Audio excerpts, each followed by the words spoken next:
Guys మీకు ఆ రోజు చెప్పాను కదా ఈ డే బాగాలేదు కొమ్మ విరిగిపోయిందని వెళ్ళిపోయాను. మళ్ళీ ఈ రోజు అయితే లీఫ్ తెంపడానికి వచ్చాను. ఈ మినీ చెట్టుకి ఒకటే ములక్కాయ కాసింది. నేను ఆ రోజు విరగొట్టిన ప్లేస్ చూడండి డ్రై అయిపోయింది. లీఫ్ తెంపాక ఇలా ఖాళీగా అయిపోయింది చెట్టు. ఇది మినీ వంకాయ అయితే కాదు, బట్ వంకాయలు అయితే చాలా చిన్న సైజులో ఉన్నాయి. ఇలా ఎల్లో కలర్ వచ్చేసినాయి అంటే మళ్ళీ మనం ప్లాంట్ వేసుకోవడానికి రెడీ అయినట్టు. సీడ్స్ అయితే వంకాయ ఇంతే సైజులో వచ్చేస్తుంది. ఇది తెంపకపోతే అయితే మొత్తం ఎల్లో అవుతున్నాయి.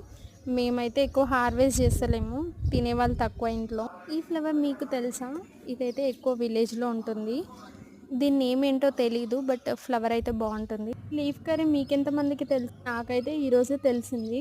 ఇది పిచ్చి చెట్టు అయితే కాదు, చూడ్డానికి కరివేపాకు చెట్టులాగా, ములక్కాయ చెట్టులాగా అండ్ ఉసిరి ఆకులాగా చూడ్డానికి కలర్ఫుల్గా ఉంటుంది. లీఫ్ అయితే ఇంట్లో చాలా హెల్దీ బెనిఫిట్సే ఉన్నాయి. మార్కెట్లో అయితే దొరకదు.